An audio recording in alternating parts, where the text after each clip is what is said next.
اعوذ باللہ من الشیطان الرجیم بسم اللہ الرحمن الرحیم یا ایہا الذین آمنوا لیبلونکم اللہ بشیء من الصید تنالہ ایدیکم ورماحکم لیعلم اللہ من یخافہ بالغیب فمن اعتدی بعد ذلک فلہ عذاب علیم یا ایہا الذین آمنوا لا تقتلوا الصید وانتم حرم ومن قتلہ منکم متعمدا فجزاء مثل ما قتل من النعم یحکم بہ ذوی عدل منکم ہدیا بالغ الکعبۃ او کفارۃ طعام مساکین او عدل ذلک صیاما لیذوق وبال امرہ عفی اللہ عما سلف ومن عاد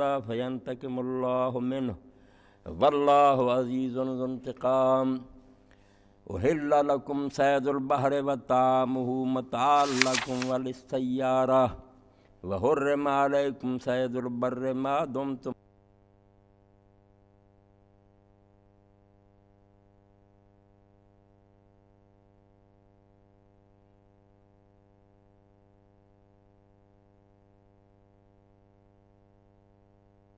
اعلموا ان اللہ شدید العقاب وان اللہ غفور رحیم ما علی الرسول الا البلاغ واللہ یعلم ما تبدون وما تکتمون قل لا يستوی الخبیث والطیب ولو اعجبک کثرۃ الخبیث فاتقوا اللہ یا اولی الالباب لعلکم تفلحون۔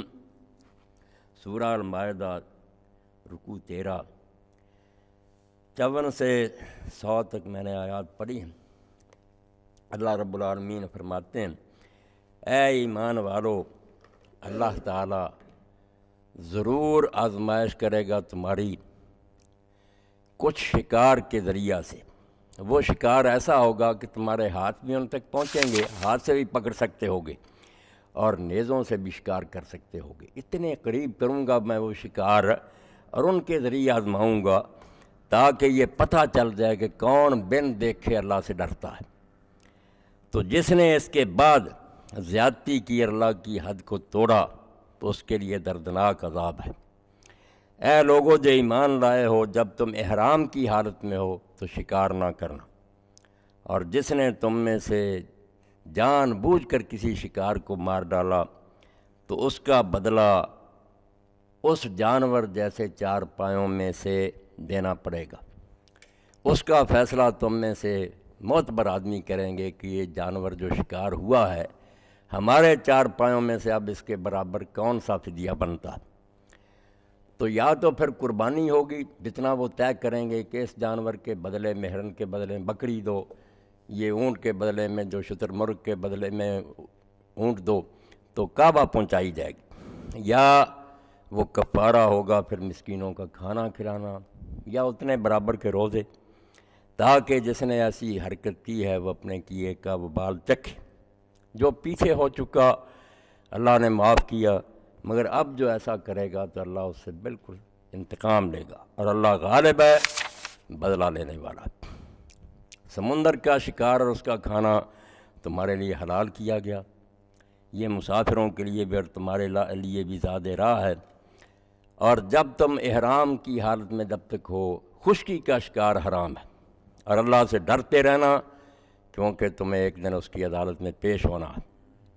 اللہ نے کعبہ کو ادب والا گھر بنایا ہے، یہ لوگوں کے لیے قیام کا ذریعہ ہے۔ حرام مہینہ، قربانی کے جانور جن کے گلے میں پٹھے ڈالے ہوئے ہیں، یہ بھی سب لوگوں کی بقا کا سب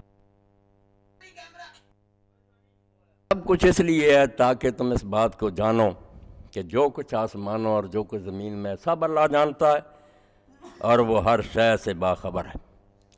یہ بھی اچھی طرح جان لو کہ اللہ کی سزا بڑی سخت ہے، اور اللہ بڑا بخشنے والا اور مہربان ہے۔ رسول کا کام صرف پہنچانا تھا، اس نے پہنچا دیا ہے، اور اللہ جانتا جو تم ظاہر کرو گے اور جو چھپاؤ گے۔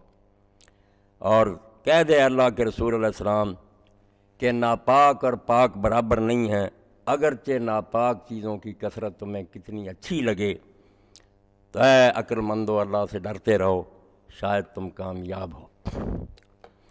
جس طرح کوئی جتنی بلند و بالا عمارت ہم استوار کرنا چاہیں، کوئی محل بنانا چاہیں، تو اس کی بنیاد کو اتنا ہی پختہ کرنا لازم ہے۔ چھوٹا موٹا کوٹھا بنانا کوئی بات نہیں، دیوار کمزور بھی نیچے ہوگی، بنیاد تو بوجھ اٹھا لے گی، مگر ایک کئی منزلہ عمارت اگر بنانا چاہیں تو اس کے لیے تو بہت زیادہ ضروری ہے کہ بنیاد گہری کھودی جائے، اس میں ایسا سامان بھرا جائے کہ پھر اس بوجھ کو وہ برداشت کر سکے۔ یہ بنیاد جو ہے ایمان ہے۔ یہ قرآن پاک نے مسئلہ تو احرام کی حالت میں شکار کا بیان ہوا، مگر بتایا ہے اگر تم عمارت بنانا چاہتے، جیسے بھٹے میں اینٹیں پختہ کرتے ہو نا، کچی اینٹیں جو تو بیٹھ جائیں گی، تو اینٹیں پختہ کرنے کے لیے با نشہ درویشی در ساز و دما رمضان، اسلامی انقلاب کی باتیں نہ کرو، نہ اسلامی حکومت کی بات کرو، اس کے لیے پہلے بھٹا تیار کرو، اینٹیں بناؤ جو بوجھ اٹھائیں گی۔ با نشہ درویشی در ساز و دما رمضان، پہلے درویشی کے نشے میں ڈوب جا، خود درویش بن، فقیر بن، مکے کی منظر میں سے گزر، تم پختہ شوی خود را با سلطنت جمدان، جب پکا ہو جائے گا پھر جمشید کی سلطنت سے ٹکر لے، پھر ٹھیک ہے تختہ بھی الٹے گا اور تو بھی اس کی جگہ سنبھالے گا تو اسلام چلائے گا۔ جب کوئی تیاری نہیں کی، اور تیاری آپ دیکھ رہے ہیں کہ حج دیکھیں، نماز دیکھیں، روزہ، جس عبادت کی طرف جائیں، یہ سارے بھٹے ہیں جہاں اینٹیں پکتی ہیں۔ کیا پیدا ہوتا ہے یہاں؟ تقویٰ، کہ ہر آدمی اپنی جگہ اتنا پختہ ہوتا ہے کہ اس پر اعتماد ہو سکتا ہے، دشمن بھی قسم اٹھا سکتا ہے کہ یہ آدمی جو ہے یہ غلط کام نہیں کر سکتا۔ اس کے مخالف بھی جا کر کہے نا کہ وہ آدمی ایسا کرتا نہیں، وہ گھر بیٹھے کہیں گے کہ دشمنی الگ ہے، ہم جانتے یار اس کی سیرت پختہ ہے، کردار پختہ، وہ یہ کام نہیں کر سکتا، ایسی بات نہیں کہہ سکتا۔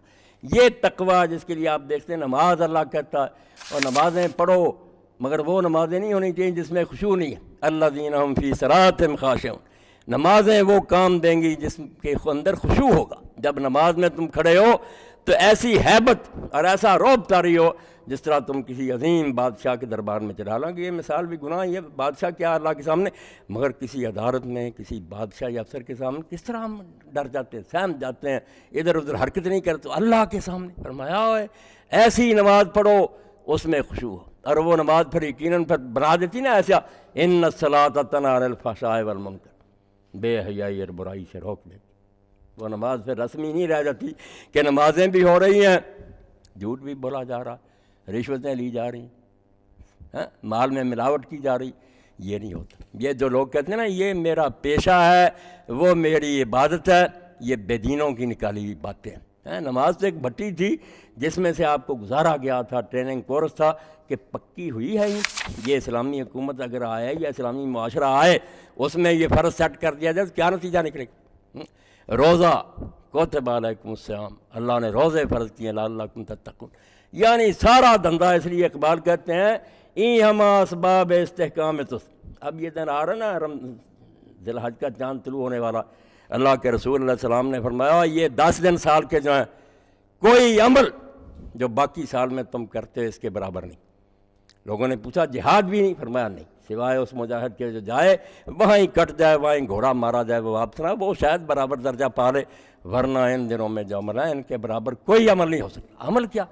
حج کی بٹی میں سے گزارا جا رہا ہے۔ یہ اللہ کہتا ہے امتحان، اور ہمیں تو حالات پیش نہیں آتے۔ جب لمبا احرام ہوتا تھا اور شکار ہوتا تھا حرام، تو اللہ کہتا میں آزماؤں گا، جیسے وہ بستی والوں کو آزمایا نا۔ یہ امتحان جو اللہ کو ضرورت نہیں، وہ تو جانتا کہ یہ کیا کریں گے، مگر ہمیں پختہ کرنے کے لیے کہ یہ ٹھیک ہوئے آزمائشیں آتی۔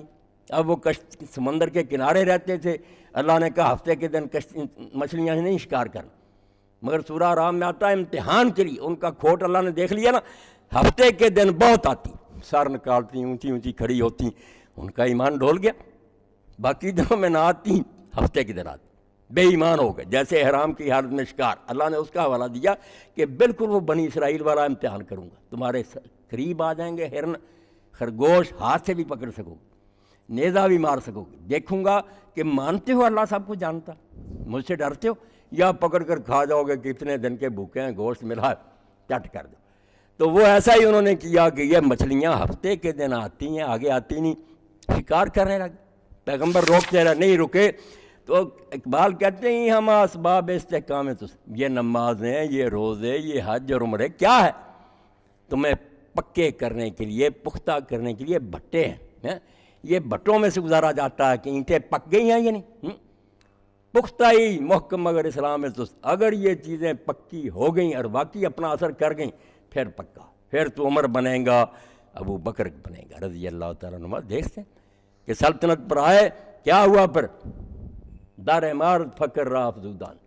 جب حاکم بنے تو فقیری پہلے سے بڑھ گئی، بجائے اس کے کہ خزانے ہاتھائیں عیش کریں، پہلے اچھی بلی زندگی گزارتے تھے، اس میں کمی آ گئی، بچے بھوکے رہنے شروع ہو گئے۔ اب اس سے زیادہ عجیب بات ہے، پکے ہونے کا نتیجہ تھا کہ حضرت ابو بکر رضی اللہ تعالیٰ نے دیکھا کہ بچہ ان کا جو ہے وہ خربوزے کی پھانک کھا رہا، ایک ٹکڑا خربوزے۔ انہوں نے کہا خربوزہ کہاں سے آ گیا؟ بیوی نے کہا نہ بچے کو کچھ نہ کہنا، جو کھجوریں آپ لیتے ہیں اس کھجوروں کی جو گٹھلیاں وہ میں رکھتی رہی ہوں، وہ گٹھلیاں دے کر خربوزے والے سے اس بچے کو لے کر دیا۔ آپ نے فرمایا اچھا، وہ گٹھلیاں بھی کام آتی، جمع کرایا کر۔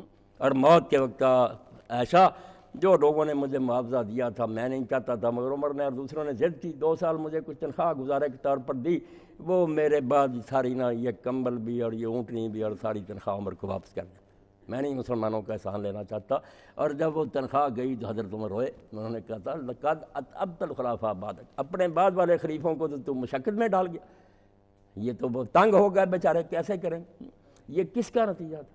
اینٹیں بھٹے میں پکی ہوئی تھی، ایسے ہی نہیں تھی کچا کوئی بیٹھ گیا آئین کو پامال کرنے والا، قرآن کو ٹھٹھے کے، اس سے کیا توقع ہے؟ یہ کوئی آسان بات؟ تخت پر بیٹھ کر فقیر بن، در عمارت فقر را افزوداند، ہم تو سلمان در مدائن بوداند۔ کہتے ہیں کہ دیکھو سلمان جب اسی علاقے کا بادشاہ بنا جہاں سے بیچارہ آیا تھا، بڑے سفر کر کے حضور تک پہنچا، سلمان الفارسی اسلام لایا، بڑی عمر پائی، اور پھر حضرت عمر کے زمانے مدائن کا گورنر بنا۔ تو جب گئے اپنے عہدے پر، کوئی دستہ ساتھ نہیں تھا، کوئی اہتمام نہیں تھا، کوئی جھنڈا نہیں تھا، پیدل جا رہے تھے۔ ایک شخص جا رہا تھا، اس نے دیکھا کہ یہ بھی آدمی جا رہا، اس کے پاس کوئی سامان تھا، پریشان تھا۔ حضرت سلمان نے کہا یار تم کہاں جانا چاہتے ہو؟ کہتا مدائن، تو مجھے یہ گٹھڑی اٹھا دی، گٹھڑی اٹھا دی۔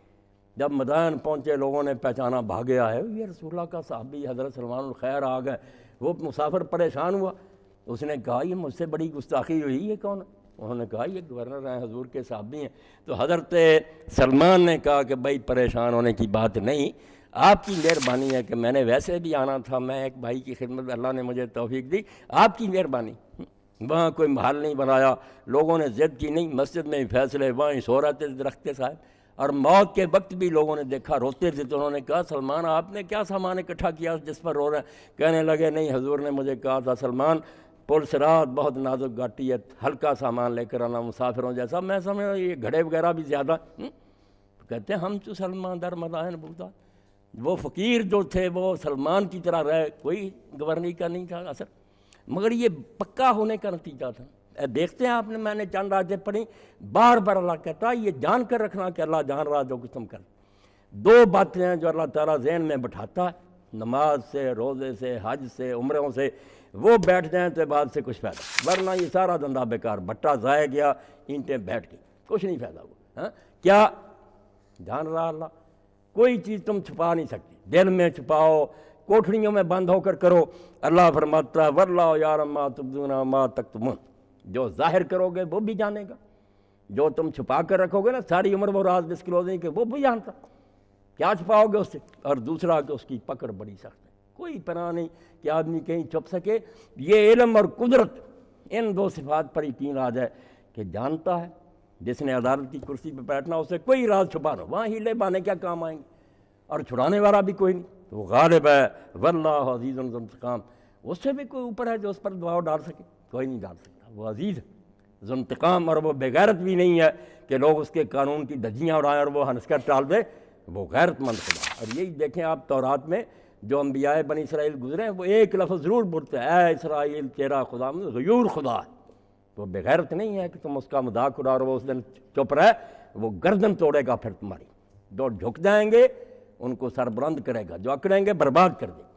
تو اللہ یہ احرام کی حالت میں بتاتا کہ جب تم احرام کی حالت میں ہو تو خشکی کا شکار تمہارے لیے حرام ہے۔ مگر اللہ تعالیٰ حکیم ہے، جانتے کہ اس زمانے میں احرام بہت لمبا ہوتا تھا، پیدل سفر ہوتے، 6 مہینے لوگ کشتیوں میں رہتے تھے سمندر میں۔ تو اس حالت میں اگر سمندر کا شکار بھی حلال نہ کیا جاتا جہاں اور کوئی سامان مل ہی نہیں سکتا تو وہ بھی تنگی ہوتی۔ دین جو ہے بیلنسڈ ہے، وہاں کہا کہ ہاں سمندر کا شکار جو ہے اس کا کھانا وہ تمہارے لیے حلال کیا گیا۔ 2 لفظ فرمائے کہ سمندر کا شکار، یہ تو خود جو ہم شکار پکڑیں وہاں ہی مچھلیاں وغیرہ پکڑیں، وہ تام ہو، اور اس کا کھانا، کھانے کا مطلب نہیں ہے کہ پکڑ لیا اور پھر کھانا، وہ کھانا اور ہوتا عقل، کھانا تام کہ خوراک کیا۔ یہ حضرت ابوبکر دوسرے صحابہ نے تشریح کی کہ ایک تو زندہ پکڑیں گے وہ صید البحر ہوگا، ایک جا کے سمندر میں پھینک دیا، باہر پھینک دی مچھلی، وہاں مری پڑی ہے، وہ بھی حلال ہے، ذبح کرنے کی ضرورت نہیں۔ فرمایا سمندر کے اندر شکار کر لو یا باہر پڑی مچھلی کو اللہ اپنے فضل سے دے دے، یہ سب تمام یہ تمہارے لیے حلال ہے۔ یہ اللہ فرماتا ہے، اس لیے کہ میں بے دانش تو نہیں، جانتا ہوں کہ سمندر میں سفر کرنے والے مسافر کیسے گزارا، ان کو چھٹی ہے، مگر خشکی میں جو سفر کریں ان کو بہت سی چیزیں اور بھی مل سکتی ہیں، ان کے لیے شکار حرام ہے۔ اور اس میں آزمائش تمہاری ہوگی اسرائیلیوں کی طرح کہ شکار اتنا قریب کر دوں گا کہ تمہارے ہاتھ پہنچ سکیں گے ان تک، تمہارے نیزے پہنچ سکیں گے۔ لیعلم اللہ من یخاف بالغیب، پھر دیکھوں گا روزے کی طرح احرام میں بھی کہ اللہ سے بن دیکھے ڈرتے ہو، اللہ تو نہیں نظر آتا، اس کی پولیس نہیں نظر آتی، تم پھر بھی ڈرتے ہو کہ کیسا عمدہ جانور ہے، شکار کریں کھا جائیں، نہیں۔ حتیٰ کہ اللہ کے رسول علیہ السلام نے یہ بھی وضاحت کر دی کہ خود شکار کرنا تو لگ رہا، اگر آپ نے اشارہ ہی کر دیا دوسرے آدمی کو جو احرام کی حالت میں نہیں، اس کو بتا دیا کہ وہ شکار، یا اس کو تیر پکڑا دیا، پھر بھی وہ شکار تمہارے لیے حرام ہے، تم نہیں کھا سکتے اس کو۔ تم نے احرام کی حالت میں یہ جرت کی کہ دوسرے کو بتا دیا کہ میں نہیں پکڑتا، تو پکڑ کر مجھے دے دے۔ بلکہ بہت سے نیک صحابہ نے تو اس میں بھی احتیاط کی کہ اگر اس نے اپنے لیے ہی پکڑا تھا مگر اس کو دے رہا، پھر بھی نہیں کھانا، احرام کی حالت میں شکار جو خشکی اس کا گوشت ہی نہیں کھانا۔ مگر دوسروں نے کہا نہیں، اللہ کے رسول نے وضاحت کر دی ہے کہ جو شکار تم نے خود نہیں کیا، اس کے بارے میں کسی سے تعاون نہیں کیا، اس آدمی نے اپنے لیے کیا تھا تمہیں دیتا ہے، اس کی نیت تمہارے لیے نہیں تھی، سرے سے تمہارا خیال نہیں تھا، مگر اب دے رہا تو کھا لو۔ تو اللہ فرماتا ہے یہ سارا کام جو ہے، اتنی پابندیاں کہ روزے میں یہ نہ کرو، نمازوں میں نہ حرکت کرو، سارا کاروبار تو اس لیے کہ تمہیں پکے کیا جائے۔ پکا کس نے کرنا کہ جان لو کہ اللہ تعالیٰ کو بن دیکھے بھی تم اس سے ڈرتے ہو یا نہیں۔ جو اس کے باوجود زیادتی کرے گا اس کے لیے دردناک عذاب ہے۔ یہاں میں چھپا ہوا ہوں مگر سب نوٹ ہو رہا ہے۔ اور یہ بھی بتا دیا کہ جس نے جان بوجھ کر قتل کیا، شکار کو مارا، اس کی سزا پھر یہ ہے کہ عادل آدمی بیٹھے معتبر، وہ فیصلہ کریں کہ جو شکار اس نے مارا ہے اس کا ہمارے جو چوپائے ہیں آبادیوں میں جو ہمارے جانور کیا بدلہ بنتا ہے، وہ بدلہ پھر جو ہے وہ قربانی مکہ پہنچائی جائے گی، وہاں ذبح ہوگی، یا قربانی نہیں تو پھر اندازہ کریں گے قربانی کی کتنی قیمت ہے، اس کے کتنے حساب بنتے ہیں، غلہ اس غلے کے حساب سے، پھر نصف سا کے حساب سے روزے، کہ اتنے روزے پڑ جائیں گے، پھر جیسا صدقہ فطر ہوتا، یا مسکینوں کو کھانا۔ یہ اس لیے کہ جو اس نے حرکت کی ہے کہ اللہ کا حکم تھا کہ یہ کام نہیں کرنا کیا، اس کا وبال چکھے، اس کو سزا دی جائے۔ پیچھے جو ہو گیا معاف ہے، اب یہ حکم تمہیں دے دیا گیا، بچ کر رہنا۔ وَاتَّقُوا اللَّهَ الَّذِي إِلَيْهِ تُحْشَرُونَ، قرآن دیکھتے جانا، یہ حدیث کی کتاب ہے، پھر وہاں مسائل خشک ہے کہ یہ نماز پڑھو، روزہ کر رکھو، یا سے قرآن پاک کا آپ کمال ہے جس کے لیے اس کے بارے میں حیران کہ کوئی لائے اس کی مثل ایک آیت نہیں آتی، وہی عربی ہے، اس طرح اللہ کی صفات کو اس میں گونتا جاتا ہے کہ حیرانی ہوتی ہے کہ طلاق کا مسئلہ بیان کر رہا، ساتھ ہی اللہ کی کوئی صفت بیان ہو رہی کہ اللہ دیکھ رہا، اللہ کو حساب دینا۔ یہی یہاں کہا کہ ڈر جاؤ اس اللہ سے جس کی عدالت میں تمہیں پیش ہونا، جانا پڑے گا، ایک نے حساب دینا ہے۔ اور یہ کعبہ جو اللہ نے بنایا ہے لوگوں کے لیے قیام کا ذریعہ، ساری دنیا کے لیے قیام کا ذریعہ۔ اللہ کے رسول نے یہ بھی وضاحت فرمائی کہ جب تک بیت اللہ قائم ہے زمین قائم ہے، جب یہ گر جائے گا زمین جو ہے برباد کر دی جائے۔ اور حضور علیہ السلام کو اللہ نے پردے ہٹا کر وہ حبشی دکھا دیا جس کی ٹانگیں سوکھی پتلی پتلی، آپ نے فرمایا وہ دیواروں پر چڑھا ہوا ہے کہ کر کے پتھر گرا رہا، بس دنیا ختم ہو گئی، کوئی روکنے والا نہیں رہا۔ جیسے وہ مولانا شبیر احمد عثمانی رحمۃ اللہ علیہ فرماتے ہیں جب بربادی ہوتی نا، پہلے شاہی کیمپ اکھاڑا جاتا، بادشاہ اپنا کے خیمے کے بارے میں کہتا اٹھا لو، سارا لشکر چل پڑا، زمین بھی ختم کر دی جائے گی۔ جب بیت اللہ فرمایا اور لوگ اسی وقت تک قائم ہیں جب تک اللہ کی حرمت والا گھر قائم ہے۔ عربوں کے لیے تو بالکل قیام کا ذریعہ تھا، عرب تو بچ ہی نہ سکتے اگر یہ مکہ نہ ہوتا، جہاں وہ جو قتل و غارت تھی، لوٹ تھا، تجارت کیسے کر سکتے؟ صرف بیت اللہ کی برکت کے 4 مہینے حرام مل گئے تجارت کر سکتے تھے، حج کر سکتے تھے، مال خرید بچے ہوئے تھے، ورنہ اتنی لوٹ مار تھی کہ بیچارے مر ہی جاتے اپنے اپنے گھروں۔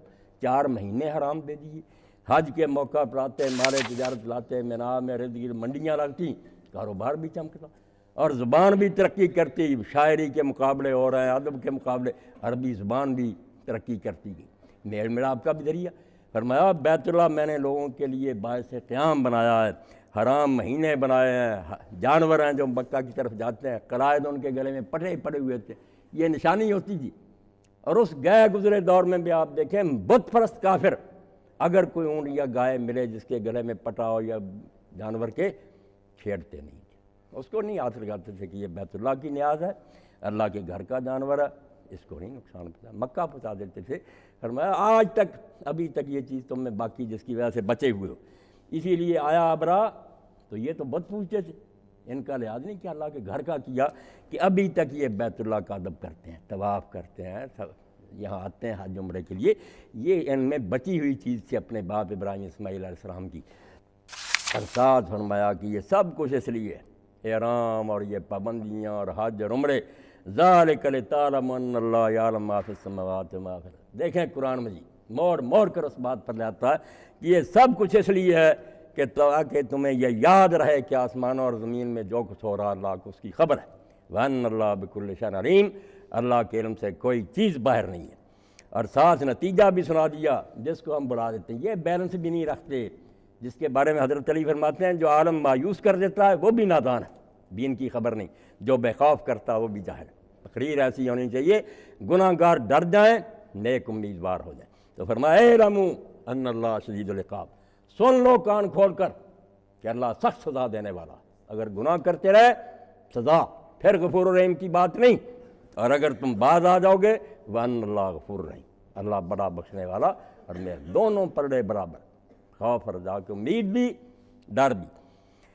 مَا عَلَى الرَّسُولِ إِلَّا الْبَلَاغُ، رسول کا یہ کام نہیں ہے کہ وہ لوگوں کو نیک بنا لے، عالم کا بھی کام نہیں ہے، جس نے یہ سمجھا نا کہ میں جو کہہ رہا ہوں یہ یار کسی کے دل پر اثر کرے، اتنی مدت ہوگی اثر تو نہیں ہوتا، یہاں پھر آ جاتا ٹرننگ پوائنٹ، جماعتیں بگڑ جاتی ہیں، عالم بگڑ جاتے ہیں کہ اب کوئی اور نسخہ ڈھونڈو، لوگ جو ہے نا ان میں مقبولیت حاصل ہو، نہیں، سب کو کھیل بگڑ جاتا، اپنی منزل کھوٹی ہو جاتی۔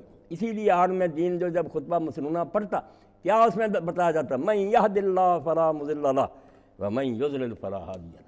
اگر تم نے یہ سمجھا نا کہ ہم خیال بناؤں کافر ہو جاؤ، تم لوگوں کو خوش کرنے کی باتیں کرو گے، تمہارا کام نہیں ہے ہدایت کرنا گمراہ کرنا، وہ اصول اللہ کے بنے ہوئے ہیں، جو ہدایت چاہے گا اللہ اس کو دے دے گا، تیرے بس کی بات نہیں، اور جس کو گمراہ کرنا ہے اس نے اپنے بدماش کو، وہ ہو کر رہے، تمہیں کیا ضرورت اپنی بات بدلنے کی، حق کو۔ اور اسی لیے علماء اور نیک لوگ کہتے ہیں جب ممبر سے اترتا عالم یا اس کا قدم دوزخ میں ہوتا ہے یا جنت میں ہوتا، یہ کھیل ہے، اس لیے کسی کی پرواہ نہیں کرے۔ فرمایا رسول کا کام یہ بلاغ کہ وہ پہنچائے جو اللہ نے کہا۔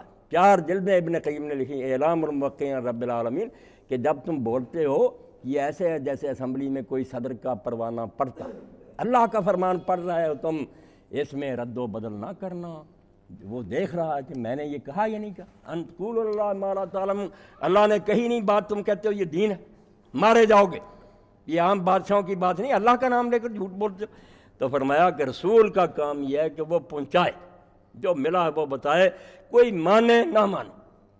اب یہ کیسی بات ہے کڑوا گونٹ پینے والی، کہ کئی انبیاء علیہ السلام حضور نے دیکھے، ایک آدمی نہیں ان کے ساتھ، قیامت کے دن بیچارے اکیلے، کسی کے ساتھ ایک کسی کے ساتھ 2، صرف فرمایا کہ موسیٰ علیہ السلام کو دیکھا، ان کے ساتھ کچھ بڑی امت تھی یا میری امت ہوگی، مگر وہ فیل نہیں ہوئے، کوئی ناکام نہیں، کوئی ان کے اجر میں کمی نہیں، جو ان کا کام تھا انہوں نے کیا۔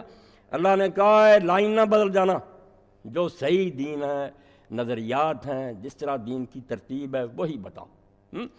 واللہ یعلم ما تبدون وما تکتمون، سن لو جو تم ظاہر کرو گے جو چھپاؤ گے سب اللہ کے علم ہے۔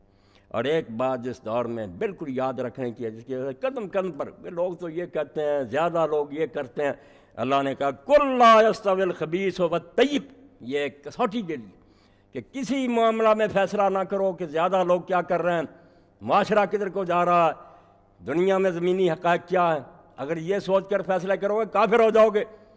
سن لو کہ پاک اور پلید چیز برابر نہیں ہے، عطر کا ایک قطرہ ہوگا قابل قدر ہے، اور غلاظت کا ڈھیر ہوگا نفرت کے لائق۔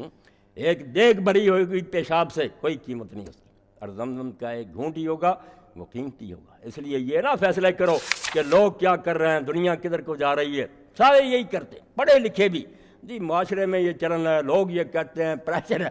اللہ کہتا فیصلہ کرو، ایک بار فیصلہ کر لو کہ تم مرغے باد نما ہو، یا کوئی خسو خاشاک ہو کہ جدھر کو ہوا چلی اڑا کر لے گئی، یا مرد ہو جن کے پاؤں جم گئے، پہاڑ کی طرح اپنی جگہ کھڑے ہو گئے۔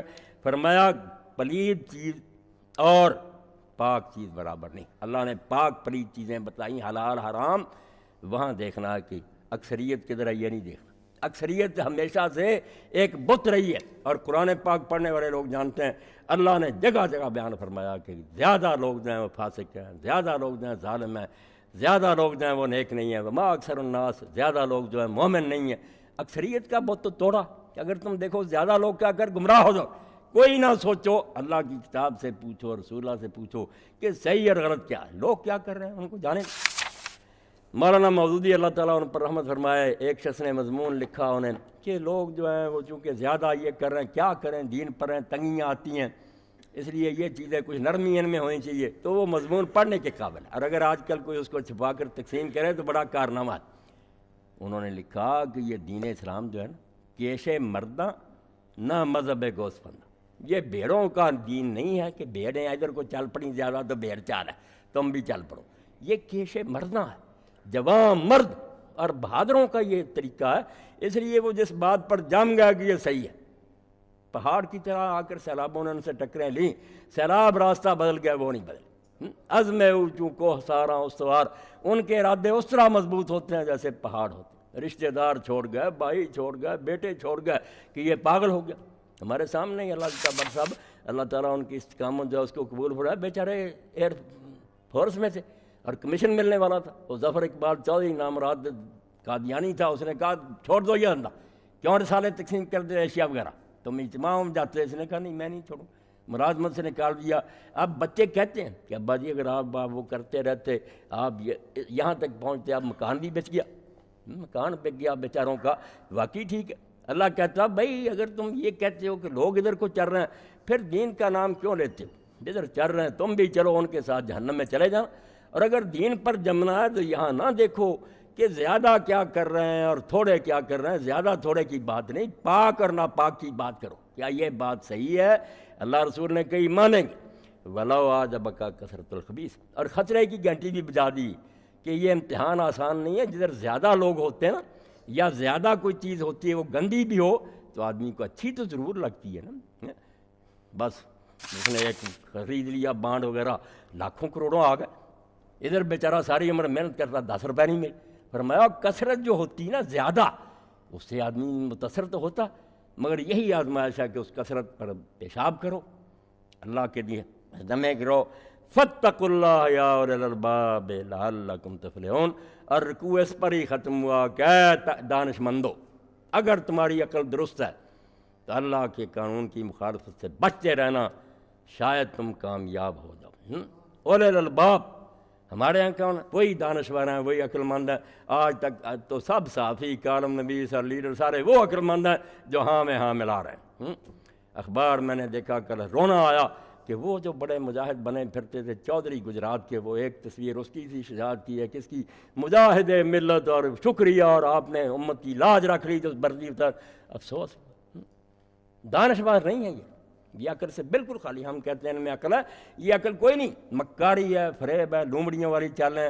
اللہ فرماتا یا اولی الالباب، اے خالص عقل والو، محض عقل بھی نہیں کہا، عقل بھی گمراہ کرنے والی چیز ہے، دھوکہ دیتی۔ لب جو مغز کو کہتے ہیں نا، بادام میں جو مغز ہوتا، تو فرمایا جن کی صحیح سوچ ہے نا ان کے اندر لب ہے، خالص عقل۔ اے خالص عقل والے لوگوں، بس کرنے کا کام یہ ہے کہ فتقوا اللہ ہو، اور جو کچھ ہو جائے ہو جائے۔ کسی معاملہ میں خواہ کروڑوں کا نقصان ہو، اربوں کا نفع دوسری سمت سے مل رہا ہو، اللہ کے قانون کے خلاف نہیں جانا، بچ کر رہنا اس کی نافرمانی سے۔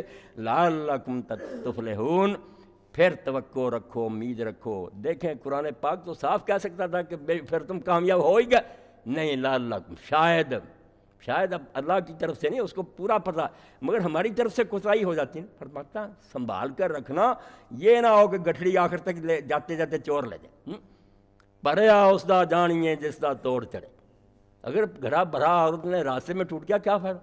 اسی بات کو رسول کریم علیہ السلام نے فرمایا کئی لوگ جنت کے قریب پہنچ جاتے ہیں، ایک بارش رہ جاتا ہے، دہلیز نظر آ رہی ہوتی، دوزخی ہو جاتی، اور کئی دوزخی ہوتے ہیں جنت میں چلے جاتے ہیں۔ انما الاعمال بالخواتم، اللہ تو دیکھے گا کہ آخر میں کیا حال ہے۔ سنبھل کر رہنا، بچ کر، اپنا سامان لوٹ نہیں دینا۔ فرمایا لعلکم تفلحون، یہ احتیاط کرو گے، ہر دم یہ کلانشن کو ہاتھ میں ہوگی کہ اللہ دیکھ رہا ہے اور میں اس کے پاس جانا، تو پھر شاید تم فلاح پا جاؤ، کامیاب ہو جاؤ۔ اللہ توفیق دے۔ حالات جو ہے نا یہ کبھی نہیں اچھے رہے۔ لوگ جو کہتے ہیں نا اب حالات بڑے خراب ہو گئے، یہ وہ کہتے ہیں جو نادان۔ کس نبی کا استقبال پھولوں سے ہوا؟ کبھی کوئی اس طرح کی سڑک تیار کی لوگوں نے کہ دونوں طرف درخت ہو گئے ہوئے تھے سایہ دار اور پھول بچھے ہوئے تھے، نبی کار پر سوار ہو گیا جنت کی طرف لے گیا لوگوں کو؟ نہیں، پتھر، گالیاں، وطنوں سے نکالا، قتل تک کر دیا۔ اب حدیث پاک میں جب پڑھتے اللہ کے رسول علیہ السلام اپنی پیشانی پوچھتے تھے حوالہ دینے کے لیے، بتا نبی کر آئے تھے کہ ایک نبی کو اتنے پتھر لوگ روز مارتے تھے کہ وہ روزانہ اپنا خون اس طرح پوچھتا تھا اور دعا کرتا تھا اللہم اغفر لقومی فانہم لا یعلمون، اے اللہ انہیں بخش دے، یہ بیچارے جانتے نہیں، انہیں خبر نہیں ہے میں ان کی بلائی کی۔ اس کے لیے تو بڑے حوصلے کی ضرورت ہے۔ فرمایا یہ کام اگر کر سکتے ہو پھر امید رکھنا کہ تم کامیاب ہو جاؤ گے، ورنہ کتنے راستے میں رہ گئے اور ڈوب گئے۔ میں غنی ہوں، میرا کیا بیٹھتا، سارے دوزخ میں چلے جائیں، میرا کوئی نقصان ہوگا؟ سنبھل کر آنا اور یہ یقین کرنا کہ میں دیکھ رہا ہوں اور تمہیں میری عدالت میں پیش آنا۔ یہ آپ نے ایک رکوع سے اندازہ لگا لیا کہ نماز کی طرف آئیں، روز یہاں بھی جائیں گے، نظر یہی گیا کہ یہ ہمارے پختہ کرنے کے سامان ہیں۔ ایسے بھٹے رب نے تیار کر لیے کہ یہاں اینٹیں تیار ہوں، تو اللہ توفیق دے ہم ہر وقت اس راستے پر اس کی مدد سے قائم رہیں جو نجات کی طرف جاتا۔ وآخر دعوانا الحمدللہ رب العالمین۔ اب محترم حکیم شریف حسن صاحب درس حدیث پاک دیں۔